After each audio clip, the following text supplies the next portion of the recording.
13절부터 24절까지 말씀입니다. 천천히 같이 읽겠습니다. 주께서 내 내장을 지으시며 나의 모태에서 나를 만드셨나이다. 내가 주께 감사하옴은 나를 지으심이 심히 기묘하심이라. 주께서 하시는 일이 기이함을 내 영혼이 잘 아나이다.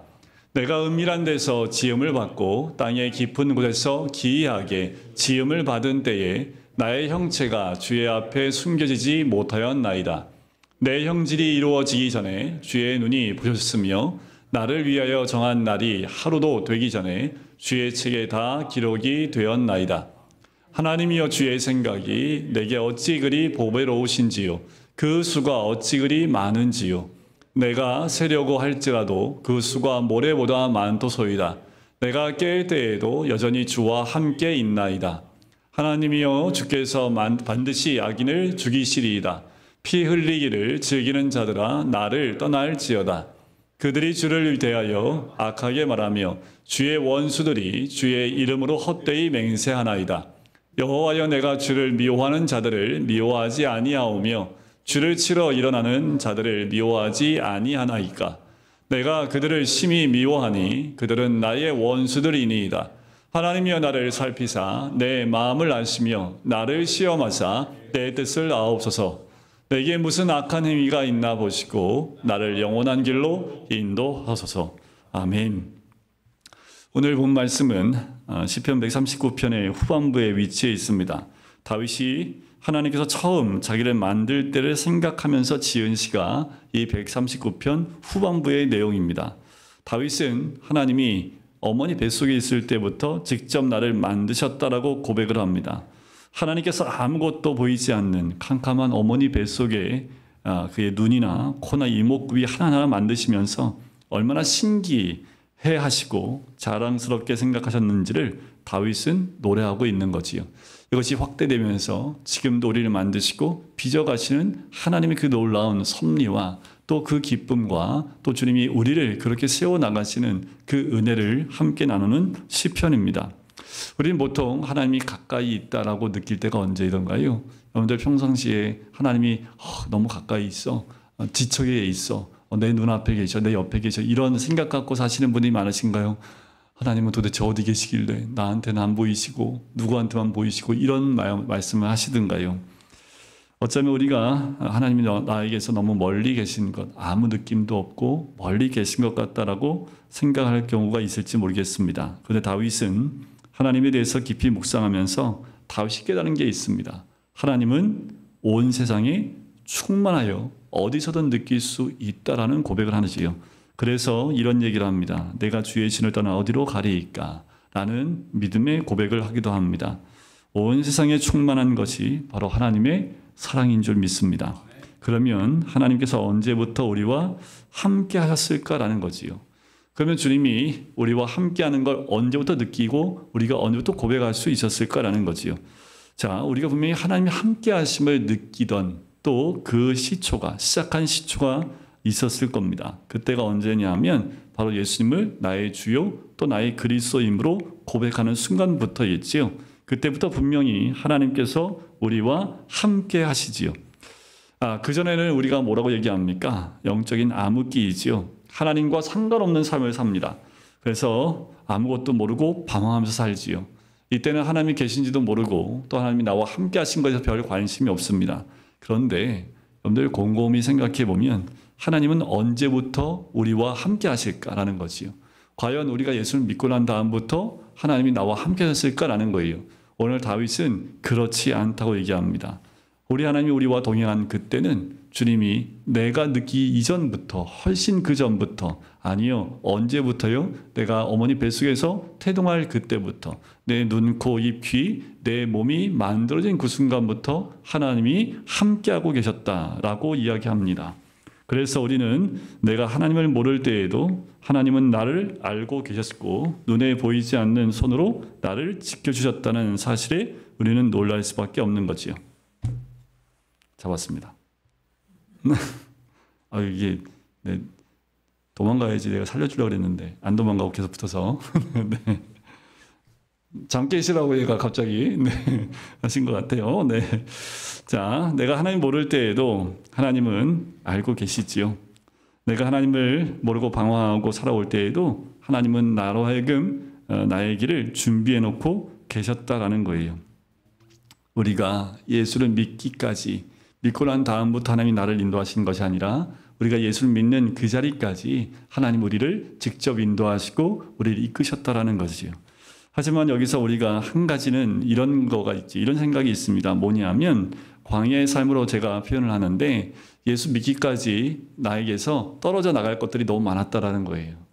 때로는 내게 우상이 됐던 돈이 한순간에 사라지기도 하고, 내가 의지했던 내 달란트나 또는 나에게 있는 어떤 뭐라 그럴까요? 장점들이요. 이런 것들을 내가 많이 의지했는데 예수를 믿기까지 이 모든 것이 나에게서 다 사라져 버리는 그런 것들을 많이 경험을 합니다. 그리고 예수를 믿고 난 다음에 보면 아무것도 남지 않은 것을 봐요. 그러면 우리가 그런 생각을 할 때가 있지요. 하나님께서는 우리가 가장 중요한 부분을 하나님이 다 거두어 가시고 우리가 쓸모없는 일, 왜 세상 속에서 그 능력을 주셔서 더 큰 일을 할 수 있도록 그 전에 있던 거 그대로 주시면 좋겠는데 왜 그런 거 다 주지 않으시고 정말 아무것도 없는 그 상태에서 예수님을 만나게 하실까라는 거지요. 그 이유가 뭐겠습니까? 우리 인간이란, 나라는 존재는 그것을 가지고 있고서는 예수님을 깊이 만날 수가 없습니다. 예수님을 만나기 위해서는 나라는 존재가 바닥에 있어야지만 예수를 만날 수 있기 때문에 그렇습니다. 그럼 또 슬슬 올라오는 거 있지요. 예수 만났으니까 다시 주시면 안 돼요? 이게 우리의 마음이기도 합니다. 그런데 그러면 기도를 안 해요. 그래서 늘 우리는 부족함 가운데, 연약함 가운데 참 달란트가 많은 것 같은데 결론적으로 보면 아무것도 없는, 그래서 하나님께 기도하지 않으면 안 되는 사람으로 나가게 된다라는 거지요. 여러분들 야곱을 보면 그래요. 야곱이 그 많은 사건들 가운데 야복강가에서 하나님과 씨름하는 장면이 나오지요. 결국 하나님이 뭘 치십니까? 허벅지 관절을 쳐서 아예 도망도 못 가고 쩔룩거리게 만들어요. 그때 야곱이 선택한 게 뭔지 아십니까? 딱 붙잡아요. 축복 안 해주시면 못 가게 하겠다고. 하나님의 축복을 간구하게 됩니다. 그래서 우리는 과거를 원망할 필요가 없어요. 아픈 과거가 있었기 때문에 어쩌면 지금 주님 앞에 나올 수 있었고 또 주님 앞에 나와 기도의 사람으로 만들어졌기 때문에 그렇습니다. 자, 그럼 도대체 하나님께서 언제부터 나를 아셨고 나와 함께 하신 것일까? 오늘 13절 말씀에 그 답이 나오지요. 내 내장을 지으시며 나의 모태에서 나를 만드셨나이다.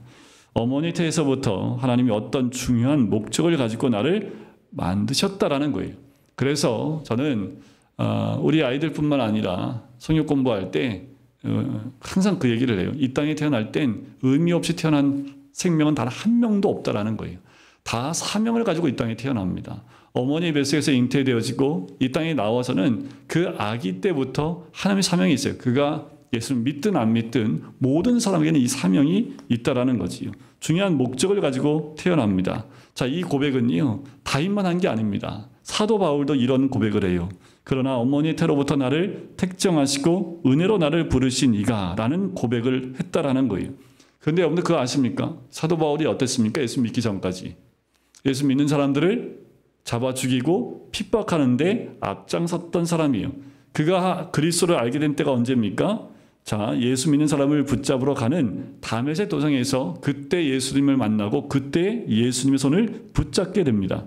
그런데 그런 사도 바울이 예수님을 만나고 난 다음에 과거를 돌이켜 보니까 절대로 자신의 삶이 하나님과 예수님과 무관한 것이 아니었다는 것을 깨닫기 시작했다는 거예요. 대단한 사람 아닙니까? 나의 인생은 예수님 만나서부터 시작인데 이 사도 바울은 그렇게 생각하지 않아요.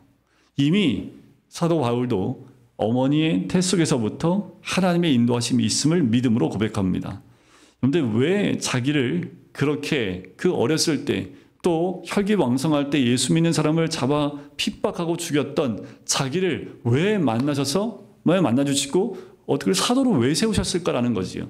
거기에서 사도 바울이 깨달은 것이 무엇이냐면, 자, 당시에 그리스도의 복음이 유대 땅 가운데만 있지 않았습니다. 복음이 유대 땅부터 시작해서 땅 끝까지 복음이 전파되어야 합니다. 그런데 예수님의 제자들에게는 유대주의의 벽이 너무도 높아요. 이 유대주의의 그 벽을 넘어설 수가 없는 거지요. 그래서 자유롭게 이방인들에게 복음을 전할 수 없는 상황이었습니다. 말로는 그렇지 않다고 할지 모르겠는데 이방인들을 하여금 자꾸 유대인화시키는 그 작업을 계속했다는 거예요. 그때 주님이 이 바울을 선택하신 거죠. 준비해 놓으신 거예요. 바울을 왜 준비해 놓으셨다고 얘기하냐면 바울은 길리기아 사람입니다. 그곳은 헬라 문화가 활발한 곳이에요. 사도 바울은 아버지가 헬라 사람이었고 또 어머니가 히브리 사람이었습니다. 그러니까 헬라 문화에 거의 정통한 사람이었던 거지요. 그리고 어렸을 때부터 유학을 왔습니다. 그래서 유대 문화와 그 문학이 아주 충실한 사람이었습니다. 사도 바울을 딱 보면 헬라 문화도 이해하지만 히브리 문화도 정확하게 이해했던 사람이지요. 그러니까 복음이 유대인을 위해서만 준비되어졌다라고 보는 관점에서 벗어날 수 있었던 겁니다. 그래서 사도 바울이 복음을 전할 수 있었던 거지요. 바울은 자기가 길리기아 다소에서 태어나서 거기서 자란 것까지 하나님의 섭리 가운데 이미 계획되어져 있는 것이라고 고백했다라는 거예요. 여러분들 그러니까 여러분들 우리가 태어난 그곳, 그리고 내가 태어난 가정, 내가 태어난 환경, 그 모든 것들은 하나님이 이미 계획하신 것 가운데 있다라는 거예요. 중요한 것은 그것이 나에게 마이너스라고 묻어버리는 사람이 있는 반면에 사도 바울처럼 그것이 주의 복음을 위해 쓰임받는 사람이 있다라는 거지요. 다윗도 마찬가지입니다. 다윗은 형제들 가운데 몇 번째였던가요? 몇 번째인지 잘 모르겠으면 그냥 막내입니다. 형들은 교육을 참 잘 받았어요. 엘리트 코스로. 근데 이 다윗은 무슨 교육 받았던가요? 네, 양 교육 받았죠. 양. 목동으로만 남아 있었습니다. 다윗은 모든 중요한 교육을 목동의 일을 하면서 다 배웁니다. 자, 다윗이 목동이었을 때 어떤 일을 했는지가 시편과 사무엘상에 보면 간단하게 나오는데 일단 다윗이 야생동물들과 싸우면서 야생동물을 이길 수 있고 승리할 수 있는 습성을 몸에 익히게 되지요. 그래서 다윗이요 보면 군사 전략이 없습니다. 없다는 얘기는 좀 어폐가 있겠지만 비정규전에 아주 능한 군인이었다는 거예요. 골리앗과 싸울 때도요 이성적인 어떤 방법, 정상적인 방법이 아니지요. 야성적인 본능으로 싸웠습니다. 다윗은 감각이 매우 뛰어난 사람이었다는 거예요. 그럴 수밖에 없는 것이 어렸을 때부터 양을 지켜야 되기 때문에 야생동물과 싸우면서 그의 감각은 야생동물의 감각과 마찬가지로 굉장히 발달될 수밖에 없었겠지요. 그래서 어떤 분은 이렇게 얘기합니다. 그가 나온 대학은 목동대학이라고. 목동에 가시면 대학이 하나 있어요. 그 목동이 아니라 양을 치는 목동의 대학. 오늘 한번 목동대학 한번 가보시겠습니까? 우리 아이들하고 여름에 한번 갔다 왔는데 양을 좀 보고 왔는데 대관령에 가면 요새는 뭐 대관령에 가면 다 펜스를 쳐놔가지고 목동이 필요 없긴 하지만 여러분들 다윗처럼 목동대학을 한번 가면 잘 견딜 수 있겠습니까? 자, 모세도 마찬가지예요. 모세는 3단계 교육을 받습니다. 첫 번째는 젖될 때까지 어머니에게 받은 신앙교육이고요. 두 번째는 애굽 왕실에서 대학을 나올 때까지 많은 최고의 엘리트 교육을 받습니다. 마지막 세 번째는 미디안 광야에서의 교육입니다. 장인의 양을 치면서 철저하게 낮아지는 교육을 받은 거지요. 그런데 어느 것 하나도 모세가 주님의 일을 하는데 불필요한 것이 하나도 없어요. 어머니에서 받은 것은 자기의 정체성이 확립된 것이고 하나님 말씀, 더 나아가서 여러분 한번 생각해 보세요. 모세오경이 모세가 쓴 거잖아요. 근데 모세가 창조를 어떻게 알았을까요? 누구한테 배웠을까라는 거지요. 학자들에 의하면 그 어머니의 신앙교육에서부터 그 이야기를 들었을 것이라고 추측을 합니다. 그러니까 모세는 이미 창조의 역사를 이미 갖고 있는, 그리고 유대인들이, 그리고 이스라엘이 어떻게 시작됐는지를 이미 교육이 다 끝난 거지요. 그리고 왕궁교육에서는요, 전 세계에서 받을 수 있는 최고의 교육을 다 받았습니다.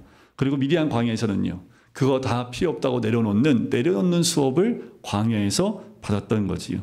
그곳은 인내가 필요한 곳입니다. 그리고 앞으로 장정만 60만 명을 데리고 다녀야 될 그 광야를 구석구석 안 가본 곳이 없도록 40년 동안 다 가게 하시는 것을 보게 되지요. 그래서 우리는 내 자신이 아무리 부족한 점이 많아도 분명히 하나님께서 계획을 가지고 오늘날까지 나를 준비시켜 주신 것을 믿어야 한다라는 거예요. 이 사람들, 성경에 있는 사람, 목사님 야곱이니까, 다윗이니까, 아유, 사도 바울이잖아요. 아유, 모세인데. 그런데 여러분들 성경에 보면 다 똑같은 사람이었다라는 거예요. 그때도 많은 사람이 있었습니다. 그리고 비슷한 환경 가운데 있는 사람이 또 없었겠습니까? 그런데 자기가 그 환경 가운데 있어야 된 이유가 무엇인지를 깨닫고 난 다음부터 하나님이 주신 사명을 제대로 알고 갈 수 있다라는 거지요. 그래서 우리는 나에게 없는 것을 가지려고 몸부림칠 필요가 없습니다. 없는 것 때문에 저거 내 왜 없을까? 나는 왜 부족할까? 라고 볼 필요가 없다라는 거예요. 내가 경험한 그 많은 것들은 앞으로 하나님이 주신 사명을 감당하기 위해서 나로 하여금 때로는 힘든 자리, 때로는 눈물 흘리는 그 자리, 때로는 정말 잘한다고 칭찬받는 그 위치에까지 하나님이 다 경험케 하셨다라는 거지요. 다윗은 여기에서 주께서 내 내장을 지으시며 라고 얘기합니다. 그럼 내장이 뭡니까? 내장. 여기 안에 있는 것들이잖아요. 안 보이는 겁니다. 이 말은 이런 뜻이에요. 우리를 지금 만드시는데 내 안에 안 보이는 모든 것까지 만들어 가시는 하나님이라는 겁니다. 지금도요. 여러분들 나라는 사람을 여러분들이 겉으로 보는 것만 알고 있고 제 직책으로 알지만 나라는 눈에 보이지 않는 것을 하나님이 지금도 만들어 가신다라는 거예요. 이걸 믿으셔야 합니다. 그래야 주님이 내 삶에 관여하시고 나를 이끌어 가실 수 있다라는 거예요. 우리의 삶은 마치 거대한 하나의 모자이크 그림과 같습니다. 제가 우리 민소리가 어디서 모자이크 찾아와가지고 이렇게 맞추는 거, 그리고 여러분들 요만한 네모난 거 이렇게 껴가지고 맞추는 거 있거든요. 이게 피스가 몇백 개가 됩니다. 그러면 사진 하나 딱 그림 하나 줘요. 그리고 그거 보고 색깔을 맞춰갖고 끼는 거예요. 전에는 제가 다 해줬거든요. 그리고 뒤에다 풀만 발랐어요. 그리고 잘 갖고 다녔습니다. 이렇게. 근데 이번에는 제가 하나도 안 넣어줬는데 정말 제 얼굴보다 좀 약간 큰 건데 그걸 다 맞추더라고요. 맞추고 나니까 그럴듯해요. 그림에 있는 거 똑같이 맞췄으니까. 우리 인생이 그래요. 지금 이 자리에 나온 이 자리가 여러분들 인생에서 하나의 모자이크의 하나입니다. 여기에 빠져 있으면요. 미완성이잖아요. 미완성도 그 나름대로 또 뭐 가치가 있다고 하면 할 말은 없지만 하나님의 계획하신 모자이크 가운데 어쩌면 오늘 하루가 그 하나일 수 있다라는 거예요. 그게 맞춰지는 오늘 한순간. 하나라도 안 맞춰지면 그 모자이크는 완성이 안 되지요. 그래서 여러분들 매일매일 하루의 삶 가운데 나에게 주어진 사건들. 때로는 그것이 너무 힘들게 하는 사건일 수도 있고 때로는 너무 즐거운 사건일 수도 있습니다. 때로는 너무 오늘 하루 아무것도 안 한 것 같아 라는 하루일 수도 있습니다. 그런데 중요한 건 뭐예요? 그 모든 것들이 모여서 하나의 그림을, 모자이크 그림을 만들어가는 거고 우리는 그것을 채워간다라는 거예요. 근데 중요한 건 뭐냐면 그림이 뭔지를 몰라요. 근데 그거 알면 오늘 하루 이 시간 여기 나오는 거 여러분들 놓치시겠습니까? 안 놓치죠. 누가 놓칠까요? 놓칠 사람이 아무도 없죠. 그림이 완성되려면 오늘 이 시간이 필요한데 그건 당연히 나오겠죠. 아멘 하셔야죠. 당연히 나오겠죠. 그림이 뭔지 알면. 근데 그 그림을 하나님만 알고 계시는 거예요.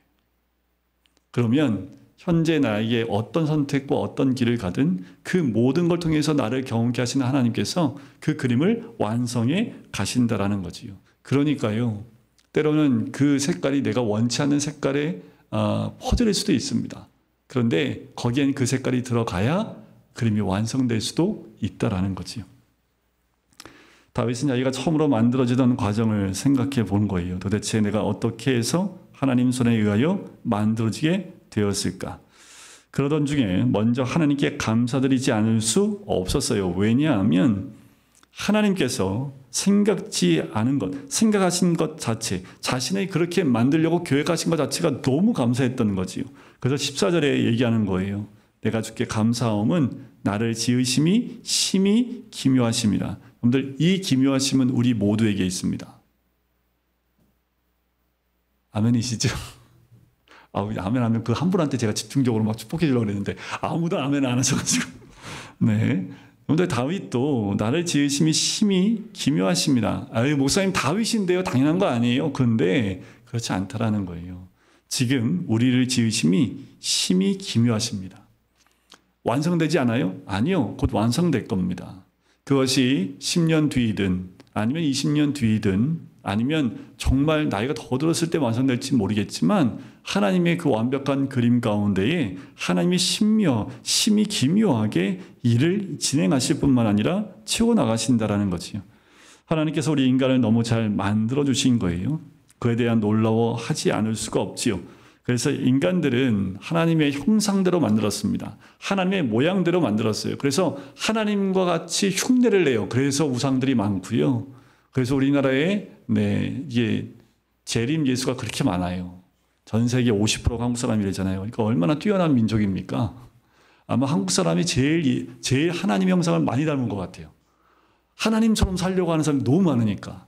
그러니까 그만큼 하나님이 인간을 창조하실 때 여러분들 이 인간이 하나님을 많이 닮게끔 만들어놔서 또 완성된 자신들의 모습을 만들기 위해서 무지하게 애를 씁니다. 여러분들 우리는 완성될 수 없어요. 아무리 여러분들 노력해 보셔도 하나님이 인정할 만한 완성도를 높일 수 없습니다. 우리가 많은 것을 배우고 많은 능력이 있고 무엇인가 한다 한들 우리가 완벽하게 할 수 있을 거란 생각하십니까? 인간이 완전해지는 방법은 그런 것으로 완전해질 수 없어요. 오히려 완전해지려고 하는 노력을 포기하고요. 자기 자신을 하나님의 말씀에 쳐서 복종시킬 때 성령의 능력으로 완전하게 되는 거지요.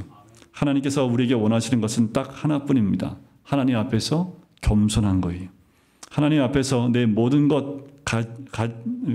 것을 포기하고 하나님께 내 자신을 맡길 때 하나님께서는 나의 삶을 부족한 부분을 채워서 완전하게 하신다라는 거지요.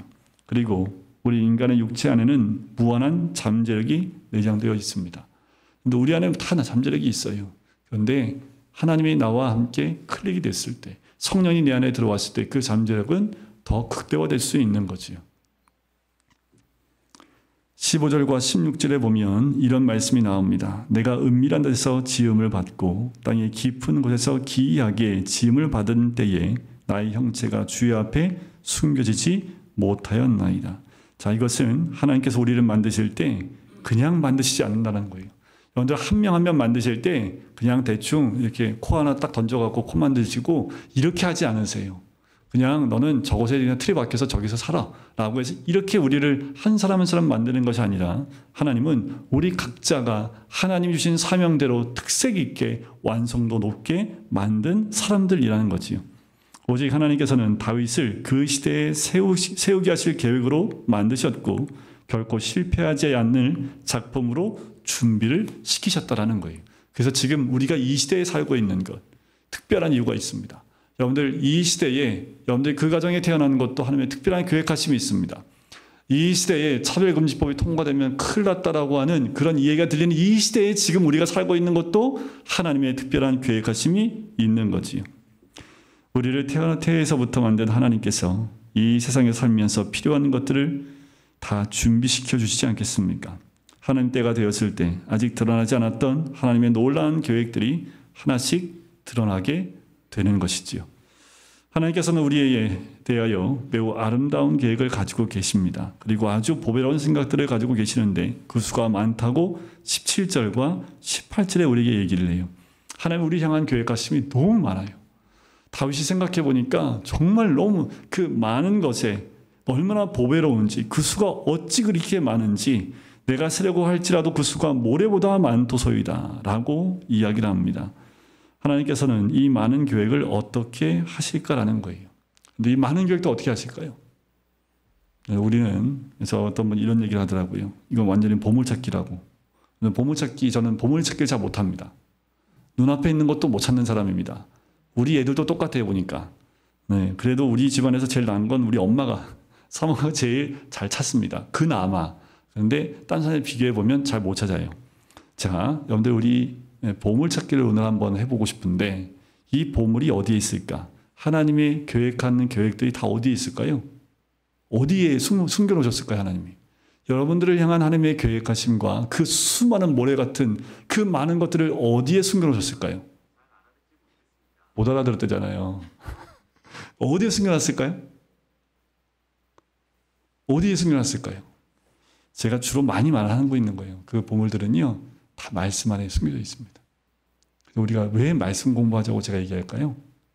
또 왜 말씀 공부를 그렇게 하자고 뭐 사역자들이 말씀 공부하자 또 말씀 갖고 얘기하고 그것도 모르냐고 혼나기도 하고 말씀 묵상한 거 또 올리라고 얘기하고 그러면 억지로 한 줄을 써가지고 올리고 네 그렇게 하지요. 근데 그나마 한 거 가지고 또 상품도 주고 하잖아요. 그래갖고 보물 찾겠어요? 네?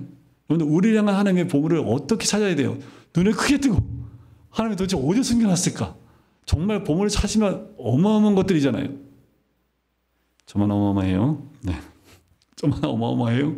여러분들 그 안에 있는 그 보물을 찾는 행위가 뭘까요? 바로 기도하는 겁니다. 우리가 기도하고 그 말씀을 볼 때 하나님 우리 각자를 향한 하나님의 보물들을 우리에게 숨겨주신 것을 찾아낼 수 있다라는 거지요. 여기서 우리는 자꾸 하나님의 은사를 구해야 합니다. 이 세상에 없는 것들을 구해야 많은 것을 가지고 갈 수 있지요. 본문에 보면 깰 때에도 여전히 주와 함께 있나이다 라고 얘기를 해요. 깰 때에 라는 그 말은 어디서 깨는 것을 말할까요? 라는 거지요. 자고 있으면 무방비 상태 아닙니까? 그런데 하나님은 그 순간에도 우리와 함께 하신다라는 겁니다. 자, 우리는 여기서 깬다라는 것을 환난의 때로 생각해 볼 수 있어요. 환난 때에는 정신없이 쫓겨다니지요. 환난이 끝날 때에는 준비된 하나님의 은혜와 축복이 있다는 뜻입니다. 여러분들 깨셔야 합니다. 오늘 이 말씀에 나와 있는 대로 여전히 주와 함께 있나이다. 내가 깰 때에도 여전히 주와 함께 있나이다. 여러분들 깰 때에 주님이 늘 함께하고 계시고 여러분들 함께 동행하시는 줄 믿습니다. 자, 그런데 갑자기 19절부터는 악하게 사용되는 사람들에 대해서 이야기를 합니다. 몹시 교만한 사람들이지요. 이 세상에서 모든 권력이나 부귀를 다 차지하고 있습니다. 성도들은 그런 악한 사람들을 조금도 부러워하지 않고 오히려 불쌍히 여겨야겠지요. 그런데 우리가 현혹되는 건 뭐냐 하면 그 악한 사람이 너무 잘 살아요. 또 권세도 있어요. 그리고 많은 악한 일을 하는 것 눈이 뻔히 보이는데도 그에게 권력이 주어져 있는 것을 보고 우리가 흔들릴 때도 있다라는 거지요. 악한 자의 특징이 뭡니까? 하나님을 인정하지 않고요. 스스로 하나님 행세를 한다라는 거예요. 그런데 그런 사람들에게는 힘이 있고 돈도 있고 권력도 있고 이 세상에 부족한 것이 아무것도 없어요. 그래서 자칫 성도들도 그런 유혹에 넘어가기가 쉽습니다. 왜냐하면 일단 사람의 눈으로 보면 악한 사람들이 좋은 것 다 가지고 있기 때문에 그래요. 그러나 하나님의 백성들의 복은 이 세상에서 많은 것을 가지는 것이 아닙니다. 여기에 여러분들 우리가 눈을 뜨셔야 돼요. 중요한 것은 나를 통하여 하나님의 사랑이 나타나고 하나님의 능력이 나타나는 것이 중요합니다. 그러니까 그리스도인의 삶의 목표는 무엇을 가지느냐가 아니라 어떤 방식의 삶을 사느냐라는 거예요.